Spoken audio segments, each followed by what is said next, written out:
നന്മകളിൽ സജീവമാകണം. വകാനൂ ലനാ ഖാശിഈൻ, നല്ല ഭക്തിയോടെ ജീവിച്ചവരായിരുന്നു മഹാന്മാർ. നമ്മുടെ ജീവിതത്തിൽ ഭക്തി വേണം, നിസ്കാരത്തിൽ ഭക്തി വേണം, ഖുർആനോത്തിൽ ഭക്തി വേണം, മൗലിദ് ഓതുമ്പോ ഭക്തി വേണം. എല്ലാ സുഹൃതങ്ങളുടെയും വലിയ സൗന്ദര്യമാണ് ഖുശൂഅ്. ഏറ്റവും വലിയ സൗന്ദര്യമാണ് ഖുശൂഅ്. ആ ഭക്തിയോടുകൂടെ ചെയ്യുന്ന കാര്യങ്ങൾക്ക് അല്ലാഹു തആല നൽകുന്ന സ്വീകാര്യത ചെറുതല്ല, വളരെ വലുതാണ്. അല്ലാഹു നമുക്ക് ഖുശൂഅ് വർദ്ധിപ്പിക്കുമാറാകട്ടെ. അതുകൊണ്ടാണ് നിസ്കരിക്കുന്ന ആളോട്, ആണുങ്ങളോടും പെണ്ണുങ്ങളോടൊക്കെ പറഞ്ഞത്, നിസ്കരിക്കുന്ന സമയത്ത് വരകളുള്ള വസ്ത്രം ധരിച്ച് നിസ്കരിക്കരുത്. പൂക്കളും ചിത്രങ്ങളും വരകളൊക്കെ ഉള്ളത് വരച്ച് നിസ്കരിച്ചാൽ കറാഹത്തല്ലേ. എന്താ അങ്ങനെ നിസ്കരിക്കരുത് എന്ന് പറയാൻ കാരണം? ശ്രദ്ധ മാറിപ്പോകും. മുസല്ലയും ചിത്രങ്ങളില്ലാത്ത മുസല്ലയാണ് ഏറ്റവും നല്ലത്.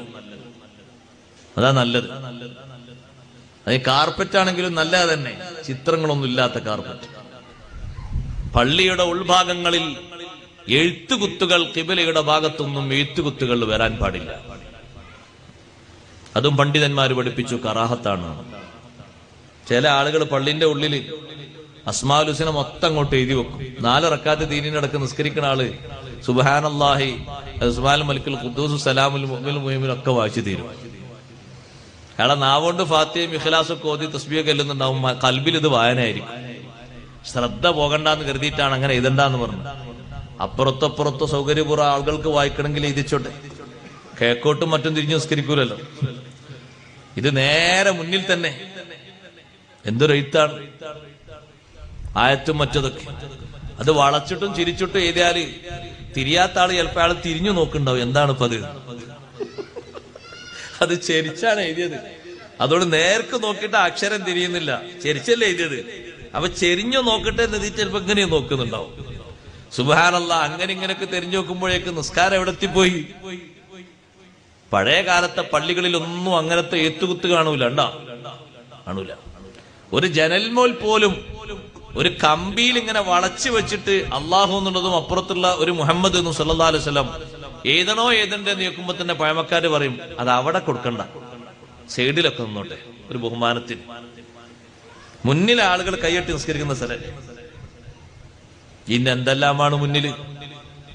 ശബ്ദം ഉണ്ടാക്കുന്ന ഒരു ക്ലോക്ക് ഒരു വക, പിന്നെ കലണ്ടർ വേറൊരു വക, പിന്നെ ഈത്തിക്കാഫിന്റെ നിയ്യത്ത് ഒന്ന്, മൊബൈൽ ഫോൺ ഓഫാക്കണമെന്ന് വേറെ, മടമ്പ് ശരിയാക്കണം എന്നത് വേറെ, എന്തെല്ലാം അനൗൺസ്മെന്റ്. ഇതൊക്കെ ഏകദേശം വായിച്ചു തീരുമ്പോഴേക്കും അത്തഹിയാത്തിലെത്തും. അപ്പൊ അതിലേക്കൊന്നും ശ്രദ്ധ പോകുന്ന വിധം അങ്ങനൊന്നും എഴുതി വെക്കാതിരിക്കലാണ് നല്ലത്.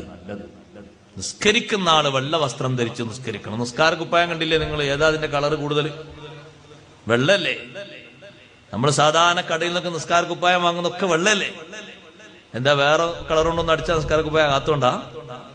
അതാണ് ഉത്തമം. ആ വെള്ള വസ്ത്രത്തിൽ നിസ്കരിക്കുമ്പോഴാണ് വലിയ ഭക്തി ഉണ്ടാകുന്നത്.